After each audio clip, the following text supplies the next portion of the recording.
So my classes I allow video still remains to this day like one of my most, if not my most popular video. And since it's been a year since I did that video, I figured I would do an update because new classes have come out that I've taken a liking to, or I've evaluated some other stuff, or I've even written some of my own stuff. So I'm updating that right now, so you guys might be able to go out and check out some new options to add to your D&D tables. Also, keep in mind, if a class does not appear on this list, it doesn't necessarily mean that, like, I don't know, there's any kind of beef or anything like that. It's just that maybe I haven't seen it yet, or I just didn't really feel like including a whole list of, like, classes I don't allow. And it just seems like a, different kind of tone I don't really want to do in this video. So I'm just going to talk about the classes that I do allow, starting out with all the official classes. I'm just going to kind of go down the list and then list any banned subclasses I have from there. For the Artificer, the only one that I currently have banned is the Alchemist, because I allow my Alchemist class. If you've been watching the design streams, you guys can actually go see me in the process of making that one. And I talk a bit more about why that one just didn't really feel like it fulfilled my idea of what an alchemist should be. But in general, the Artificer, it's the class that I think I'm most looking for a replacement for right now. And there's a couple other classes I'll mention here in a little bit that I think might be able to step up and replace the Artificer at my tables. It's just more so that, like, I think the Artificer introduces a certain level of tech, quote unquote, in a way that it just doesn't seem like it always gels with the kinds of worlds I'm trying to build. For Bard, we have kind of an interesting case here. I actually really like the way that Bard was handled over here in Galdur's Gazetteer, and I think that the most interesting way that you can actually do a Bard right now is to reduce it down to a half-caster. So that's an idea that they had over there that I'm kind of trying to do my own vision on. So I'm currently testing out a variant Bard that's just a half-caster with magical secrets expanded out to where there's a bit more usability with it at earlier levels. The Barbarian I allow pretty much as is. I haven't banned much of anything. I've tweaked the Berserker Barbarian, and I think if I'm remembering right, there's a few of the other subclasses that I've done some quality of life changes to. For the Cleric, the only two domains that I currently have banned are Peace and Twilight, which sounds like a pretty common opinion on the internet, at least. For the Druid, there's not really any changes there. For Fighter, the only subclasses I don't allow right now are the Echo Knight, the Eldritch Knight, and the Rune Knight. I do my own variant on the Rune Knight because I made the Runekeeper, and I adapted a Rune Knight fighter for the system that I use for runes in my world. For the Eldritch Knight, I just think that Benjamin Huffman's Magus does the concept so much better, and it gets all the Eldritch Knight flavor across, but in a full class, and it's just, I think way more usable. For the Echo Knight, it's just that I think that the thing is going to overperform for what a standard 5e subclass should be for the fighter. For the Monk, there's a couple of the different subclasses that I've tweaked, but in general, I just allow Monk, and there's a few alternative class features that I grant them in order to help enhance the Monk playstyle. They can now disengage without having to spend a key point. There's a few ways that they can regenerate key in the middle of combat. So I do allow the Monk. They've got some variant features in there to make them kind of bring up their general quality of life. The Paladin, I can't think of any of the oaths that I really take an issue with. For the Ranger, I do a variant Ranger that you guys can actually go see over on my website right now. I'll have that down in the link below, where I think that the Ranger, it's a spellless martialist with Hunter's Mark somewhat baked into the class. Rather than it doing additional damage, it's actually going to help reduce your crit range. Something that Heavy Arms was doing over in his Gunslinger that I was like, that seems like the Ranger from fantasy that I've seen in so many games. That is such a perfect idea. Rogue, currently no subclasses are banned. There's a few tweaks that I make to some of the subclasses that are somewhat underperforming, Assassin and Thief. For the Sorcerer, the two that I'm currently taking issue with are Aberrant Mind and Clockwork Soul. Aberrant Mind just doesn't feel like it's fulfilling the fantasy of what it means to be a psychic or like a psionic character enough. I think that totally merits expansion out to its entire own class. Like if I was trying to make 11 in D&D, well, she's not really going to be casting Fireball, right? And the Clockwork Soul is just one that I think is going to massively overperform, and I've offered my own alternative. And for the Warlock, Warlock gets a pretty big change at my table, and it's tied into its overall signature cantrip. Eldritch Blast is not technically a spell at my tables, it's actually a class feature for the Warlock. I just would prefer that the unique cantrip that is supposed to be the thing for this class be tied in strictly to a Warlock rather than the one of, if not the best damaging cantrip that every other class can go and snag, which is like a feat investment or whatever. So I think that you actually open up a lot more territory to expand on a Warlock by removing Eldritch Blast from the spell list and making it a Warlock feature. Wizard, I've released my revisions here on the channel. It's just generally a buff to their roleplay aspects. There is somewhat of a mechanical buff to the Wizard in that sense. I feel like of any of the classes that should get some kind of a benefit to making spell scrolls, it should be the Wizard. Like, they should get some kind of a crafting enhancement in there, you know? But as far as all the subclasses go, I honestly prefer the Chronergy or Chronomancy Wizard that's over in Haggard Clint's Chronomancer's Guide to the Universe. So I don't allow for the Chronergy Wizard, and everything else seems to be pretty okay. All right, so here's the big thing. All the homebrew classes that I allow. Now, if it's not on this list, it could just be a preference pick, or it could be that I haven't really had it personally run enough to endorse it as like, boom, this thing is good to go. And also, no, full disclosure, I'm in kind of a weird space because I'm a YouTuber and a class designer. So like, me telling you, yeah, this is a class that I use at my table, it's also one that I've run. Just take it with that like grain of salt, I guess. But anyways, that disclosure right there. First off, we're just going to go in alphabetical order on this. The Accursed by Ross Leiser is one that I absolutely adore. I've had 3 Accursed at my tables in the past.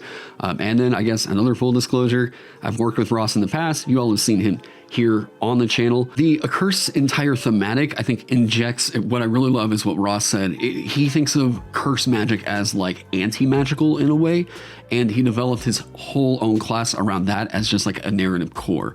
You are a character that has been cursed at some point. This might be from your bloodline, or you picked up a magic item that you attuned to, and maybe throughout the campaign you've decided, no, I really like this thing, I'm just going to deal with the curse. Eventually your DM might be like, okay, this is where we've got to start putting some of your levels into, or something like that, right? I really love the narrative of the Accursed because you are embracing this affliction rather than this is going to be a thing that's going to be causing constant issues in play for you. You can pass this curse on to other people. Like, this is a class with so much flavor. I've tried writing my own Accursed in the past, and it's a really fun one to actually homebrew for as well. So I heavily endorse Ross Leiser's Accursed. I talked about it a little bit earlier, but my Alchemist is one that I use at my tables, so I'm going to call that one out here. There is a variant that I will also recommend here because it's one that I have personally played, and that is the Alchemist by Mage Hand Press. The reason I made mine was because I wanted to kind of embrace more of the crafting elements of 5e, and the one that they have over there is relying on, you can make so many of these reagents over the course of a certain rest. I don't remember if it's short or long at the moment, but mine is one that I was like, I wanted to incentivize you to craft more, do some of the classic alchemy tropes, and just overall expand it out from, rather than just being like a bomber alchemist, there's also the potential for you to just embrace a purely healing alchemist if you want to. Like I said, I would also endorse the Alchemist by Mage Hand Press, but I have the one that I use because, you know, preference, and yeah, I designed it. So anyways, moving on from there, the next class in alphabetical order is going to be another one of mine called the Dancer. I've been incredibly happy with the feedback I've gotten on this one. I did do a little remaster of it earlier on. I want to say this was last month, where I'm updating it for my trade dress and I'm getting new artwork and all this other stuff. But the Dancer is an action economy based support, purely martial. You are trying to use, rather than you go on your turn, you're able to give your action to somebody else, a la Fire Emblem. So any of you Fire Emblem fans out there, if you want to play a Dancer in D&D, go check mine out. Yeah. Next one up is another one of Ross's called the Elementalist. If you are looking to make the avatar firebender, or, you know, elemental bender, I guess you could say, this has been my favorite incarnation of that kind of a concept. I think everybody's raised their own issues with 4 Elements Monk, and I think this is just one of the ones that just does it so much better.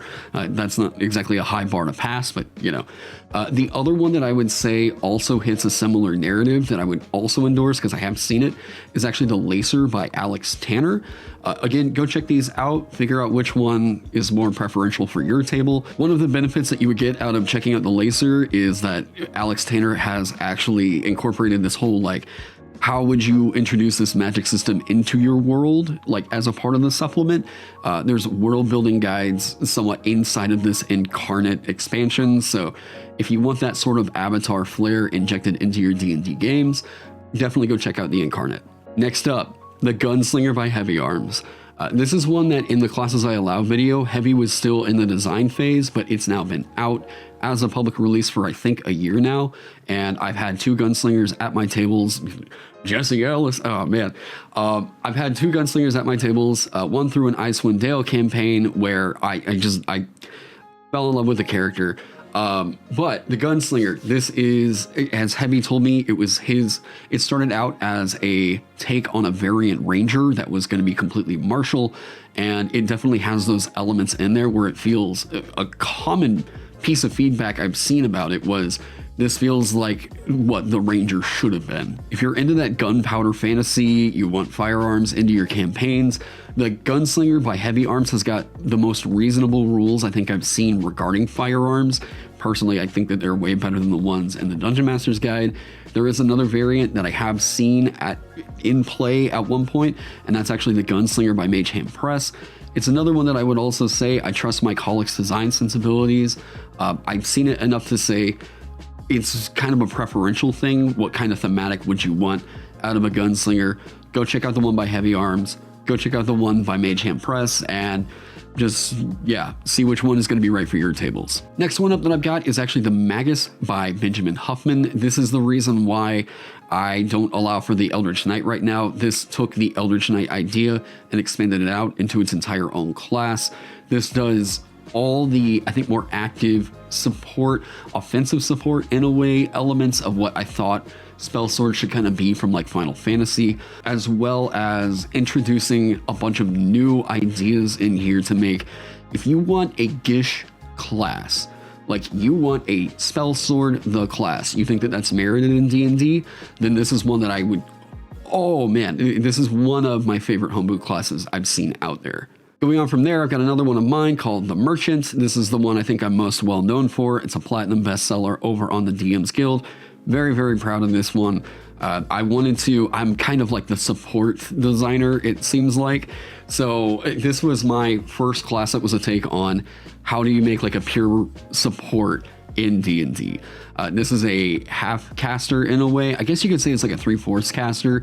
It's based off the Artificer chassis in a way, but this is one that like I designed, and then I heard, Ted mention it over on Nerd Immersion, and he was like, no, this is one that I want to be using to like make some NPCs, and I was like, so yeah, I've updated it with some NPC stat blocks, and I am very, very proud of this thing. Go check out The Merchant over on the DM's Guild. Next one up is going to be the Odic, and this is by Ross Leiser. You can tell I've worked with Benjamin and Ross in the past. They're both guys I really looked up to whenever I was coming up as a homebrew designer. So the Odic by Ross Leiser, this is sort of a traditional tattoo shaman in a way. If you want that like blood magic without some of the like narrative icks that come with blood magic at your tables, this is the most like pleasing and comfortable class I've seen do the concept with a constitution casting based class. I love the Odic. Like, I already had seen Ross's Accursed and I had seen the Sculptor, but whenever I saw the Odic, I think I said this in my other one. I was like, I saw the Accursed and I was like, this is really cool. I should check out this guy's work. I saw the Sculptor and I was like, this is also really sick. What else has he got? And then I saw the Odic and I was like, I need to get in contact with this person. The Odic is I said this in the past. This is like a master's thesis in class design. So go check it out. It's a little bit difficult to pilot. I know it's a bit more of a complex class, but there's a lot to love in here. We're just seeing how far Ross can push this system. All right, so this next creator is one that I have mentioned here on the channel in the past. I've had a lot of requests to review his work. I just haven't really been able to get to it yet, but I did take the time to evaluate, I think this was about 2 months ago, KibblesTasty's Psion. Maybe my favorite take on what it means to be a psionic character in 5e. This is psionics. I still don't think are 100% right, but this is the absolute closest I've seen to hitting what it means to be a psychic character in fantasy, and just at least in my brain. Over the years, Kibbles has shown a mastery with the system, and I think earlier on I used to think that some of Kibbles' stuff was a little bit too big and expansive, you know? I think whenever I had seen, there was a version of the Artificer that he had done back then that was like 40 pages, and I was like, whoa, that's a big class. Okay, but this version of the Psion is, I think, the most pleasing version I've seen that I am absolutely willing to allow a player to play. And again, if something else comes up that I'm like, later on down the line, okay, this might do it for me, I might consider swapping it out for something else. But yeah, the Psion by KibblesTasty is the Psion I will endorse as like, this is my favorite one for 5e right now. I will make mention of a variant here that I think it's currently in development, but I'm liking what I'm seeing so far, and it's one that I'm willing to allow at least in playtest if somebody wants to do it, and that is the Psychic by Darel Dominguez. Darel is Drunken Yoda over in my Discord, and I've seen Darel really put an insane amount of work into all of his design work, and I think that this is one that could wind up being the one that really, you know, allows him to like establish a name for himself in the design scene. We'll see how that one goes. Again, it's in development, but yeah, so I am keeping my eye on the Psychic by Darel Dominguez as something that may also swap out for this spot. But anyways, moving on from there is the class that got me into 5e homebrew design in the first place, and that is the Pugilist by Benjamin Huffman. Had I known about this thing's existence back whenever I first got into D&D, this would have been the first class I played. The Pugilist scratched an itch at a time where it just seemed so insane in 5e that the only way that you could make just like the bare knuckle brawler was to look at Monk, and then Monk has all this mystical flair to it that just doesn't really seem like it's all that evocative of a bare knuckle brawler, right? Like if you wanted to play Mike Tyson in D&D, I don't know that you would roll up a Monk, you know? It just doesn't seem like it's hitting that flavor quite right. I'm also not really a fan of Fighter going over and getting the unarmed stuff, and then yeah, I just think that the Pugilist hits all the right narrative beats so well. It was also a great introduction to one of my favorite like second level ribbon features I've ever seen. So yeah, the Pugilist by Benjamin Huffman, you all know it. This is a massive bestseller over on the DM's Guild, and it's one that I'm happy to allow at my tables at any point. From there, we got another one of mine, the Runekeeper. Rune magic in 5e has been, in my opinion, really sorely neglected. This is one that I spent over like 4 months in design. I think technically I was concepting it out for a little over a year or so. Yeah, no, that's right. Yeah, I started concepting it around Legends of Frozenfar. Yeah, okay. So I had been building out the system for about a year, and I finally sat down to just churn this thing out. You can go see all the design streams where I do all the Runekeeper work here on YouTube. So if you want runes to play a bigger role in your world, go check this one out, because it also expands on, even if you don't want the Runekeeper class, there are different runes that you could potentially put onto a magic item or whatever if you want to customize a magic item for your tables. Next one up, we have another one of Benjamin's called the Scholar. This is one that it's weird to call it a skill monkey, but you are going to be embracing the interaction and exploration pillars of play more than I think other classes would. This leans a bit more heavily into that and makes it, like for combat light tables, I think that this one would get a lot of love. There are some variants that I would endorse for right now that I think are actually pretty reasonable for play. Number one, I would say that the Investigator by Mike Holik, that's Mage Hand Press. The link for that one, okay, all that stuff is going to be down in the description below.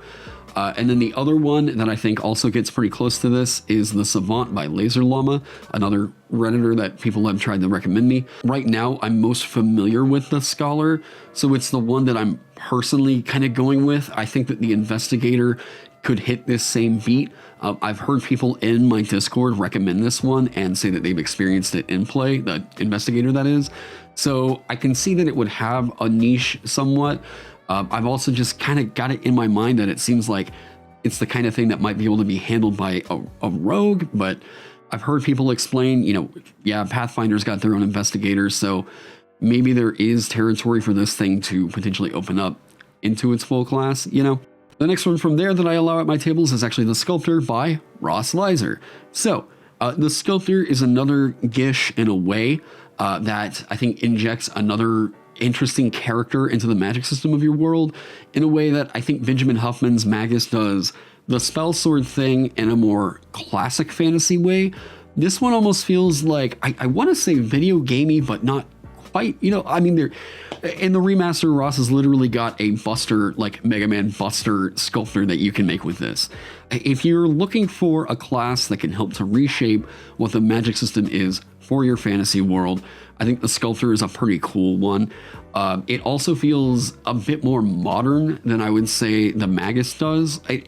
I'm not really sure why, but it just feels like, I don't know, it feels like there may be some anime influence in here as well. So yeah, again, personally, like, go with whatever your preference is, but I do think that both of them sit at my tables and campaigns pretty well together. And then you guys saw me do the layout work on this one. All right. So it's another one by Ross. It's called the Shaman. Of all the different shamans I've seen out there, this one is probably my favorite. This one is more based around, if you're heavy into, I want to prep for the adventure that's coming up, you want to embrace ritual casting as a class mechanic. You also get like a spirit guide that gets you other benefits. Like your magic, your overall spell casting is shaped by, sure, you have your ritual casting, but the different spirits that you can call can also give you different spells. So if you're a player that really likes the prep and customization, the modularity of a class, I think you would really like the Shaman if you took the time to sit down and figure out how everything's supposed to churn out. The Vanguard was my experiment in trying to see how you can make just a pure tank class in this game. I gave the Vanguard a D12 hit die, heavy armor proficiency, and not just proficiency with shields, proficiency with tower shields. You can dual wield them and get benefits, and yeah. So if you are interested in doing the martial tank playstyle that's not relying on certain spells to get that across, the Vanguard is a specialist of the ready action, where you're using the ready action to try and intercede in the middle of battle. I always thought that the reason why tanking didn't actually work out all that well in D&D wasn't because we weren't able to get like some hard taunt CC. It was more so because of the way that the action economy fell, and like if you're trying to be a tank, the things that you're trying to prevent are happening off your turn. So I tried to figure out a way to make that actually work out. So yeah, the Vanguard, it's still in early access, but it's basically done at this point. I'm waiting on artwork and everything, but you can go pick that up over on my Shopify. And then sitting next to the Vanguard is actually the Warden by Mike Holik, available over there at Mage Hand Press. This is one that I had been allowing at my tables, and I still am fine with people actually taking it. It feels like it's evoking a different type of tank than the Vanguard. The Vanguard's a shield specialist. The Warden is still focusing on more so like an area of influence from what I remember. It's been about 2 years since a player has played this one. I do like the Warden quite a bit, despite feeling like it probably does lean into that more sort of modern fantasy in a way. But yeah, the Warden by Mike Holik and Mage Hand Press is one that I would still happily allow at my tables. The next one I'm going to recommend is actually the Witch by Walrock Homebrew that you can go pick up over on the DM's Guild. For those of you that have been around the channel this summer, know that like I was planning on designing my own witch because I hadn't seen a lot that I was really super happy with. It just didn't feel like they didn't feel like they totally hit my idea of what a witch really should be. And I guess it was because I had misremembered what this one did. Part of the reason why I actually deleted my witch channel over on my Discord, and for those of you that are in the community, you saw that, here's why. I saw this one and I guess I had misremembered what it did, because as I went through and reread it, I really like what this witch is throwing out. So much so that I think if I were to do a version, I don't know how I would separate it totally mechanically identical. Like, I don't know how I would separate the mechanical identity of it far away from what Walrock did. It embraces all the classic, I say tropes, but I'd rather say like all the classic fantasy of what we've seen for witches. And just so you guys know, I have been trying to like do some research on like, okay, classic witchcraft, and I've got a few more books around here, but I was really adamant on, yeah, I'm ready to figure out why a witch hasn't really hit quite right for 5e. And I saw this one and I was like, okay, you know what? I just forgot what this one did. Walrock hit it pretty well. So I'm happy to endorse The Witch by Walrock Homebrew. Go check that one out over on the DMs Guild. Links for all this stuff. I have a PDF down in the description below that you all can go and check out all the links there. And because most of them are linked with my affiliate link over in the DMs Guild, you're also helping out the channel by giving me a little bit of a kickback here. But wait, before we go anywhere, I'm actually going to continue this a little bit longer because I have a few other classes on here I also want to recommend. Actually, a few more categories on here. I've got some more classes to throw out to you all, just so you know. I am looking around for other classes kind of actively because I think it's just fun to give people more character options. So there's another category that I'm currently allowing for playtest because these haven't finished their final design and some of my own classes are on here as well. The first of these classes that I'm going to recommend here is actually the Luchador, and this is by Josh Pacheco. I hope I got that right. It's Dungeoneer's pack here on YouTube. He has been building this one out for quite a while now, and I offered to help out with some consulting work. I really like what I'm seeing right now, where this feels like the classic grappler. You're donning different masks to, adopt your persona. And I like this one so much. This may not fit into like every single fantasy world, but having this as an option, I think is still really cool to see. I think Josh, as another creator of color, it's cool to see guys that aren't just a bunch of like white dudes like doing design work here. This is just me in editing right here. And I just realized how, as I was going through this, what I was saying was a creator, as in like another creator in the space, not specifically a creator of color, and implying that I was a creator of color. I just realized in editing how that might have sounded. So yeah, I'm an Irish dude in Oklahoma. Anyways, yeah, I just wanted to make sure. Yeah, I'm really happy to see something with this much like cultural influence being adapted faithfully by another creator that's actually like been in that culture as well. So yeah, again, that is the Luchador by Josh Pacheco. It is not, as far as I know, there is a public design document out for it. I like what I've seen so far. As soon as I think the subclasses really get out and all that stuff, I think he's gonna consider publishing it over on the DMs Guild. So yeah. Next one up, I mentioned this one earlier, but it's the Psychic by Darel Dominguez. Like I said, this is one that may fulfill the fantasy of the psychic character that I have been looking for quite some time. I think that Darel was rooting it a bit more into the classic Psion from like earlier editions. So I don't know, we'll have to see, but I like the idea of the psychic powers that he's got in there right now. I'll see eventually if whether or not that or Kibbles' Psion winds up being the one that I use in the long term. The last class that's on here that's not from me that I'm allowing because it's in playtest is actually the Wyrd by Haggard Clint. This is one that is out there as a full document, but I think that Clint has been making some changes to it kind of as it's been going along. If you're wanting to inject something like more of a mutant or more of a My Hero Academia type, sort of, you are a martialist but you do have a particular power or quirk or whatever, this is going to be the class that I think is going to fill that out. I've seen Haggard Clint's work in the past. I really trust his design sensibilities, so I'm willing to allow my table to have this thing run on it to see just how it really turns out. Two classes of mine that as soon as I get a 5-level playtest done, I'm going to allow for playtest. It's going to be the Sovereign and the Zodiac. The Sovereign is going to be the classic sort of ruler. You want to play a prince or princess or a king or queen, whatever. This is going to be the class that I hope fills that niche out. The other one is the Zodiac, that is embracing more of the cosmic magic side of D&D, where you can be more of like maybe an astrologer, or I had thought that it would be funny to do this as potentially something of a like Sailor Moon magical girl transformation type class. I haven't completely settled on that, but I really like the idea of maybe doing that. But yeah, the Zodiac right now, I just have like the first, I think 3 or 4 levels mostly fleshed out. I like the idea that I've done so far of whenever you're casting divination spells as rituals, you can get your spell slots back. I thought that, and I was like, okay, there's a class in there. So the Zodiac is one that I'm still kind of working out. Now, I'll go through real quick the ones that I allow on probation because I know that they're out there and I just haven't seen them in play, but I trust either the designer or I have seen it enough to where I'm like, I'm willing to see it play out. But yeah, I know these designers and I trust their design sensibilities, but something maybe make me think like, maybe it's a little bit complicated or I just haven't like seen it, you know. The Craftsman by Mike Holik. This is Mage Hand Press. This is one I'm considering for potentially replacing the Artificer in my campaigns. The Draco Knight by Ross Leiser. Again, I just haven't really seen this one played out just yet. The Emergent, also by Ross. Haven't seen it played yet.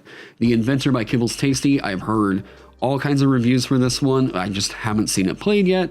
The Investigator by Mike Holik. I had mentioned this one earlier. The Psion by Darel Dominguez is the one I had reviewed on here. I think it might be a little bit complicated, but I'm willing to see it played out. The Tarochi by Alex Tanner, again, the designer of the Leiser class. Yeah, I have seen and heard people recommend the Tarochi quite a bit.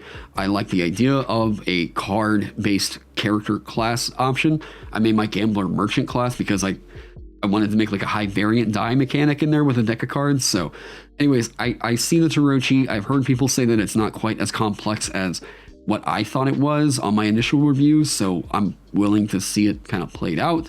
The Warlord by KibblesTasty is another one I've heard people recommend, and then the War Mage by Mike Holik or Mage Hand Press. And then I'll run through a couple here that I would at least endorse to say that they're probably all right for play, but maybe I have a different preference or whatever.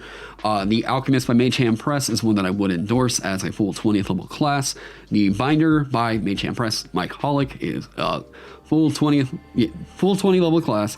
That one hits on some of the more spiritualistic themes that I think the Shaman territory kind of covered, at least for me personally. The Blood Hunter by Matthew Mercer is one that I'm happy to endorse now, except for the fact that it's just not a lot of mind tables because of the self-harm narrative. The Channeler by Mitchell Turnbull. This is Awesome Soul over in my Discord. I will endorse Mitchell here because I've seen Mitchell's design work.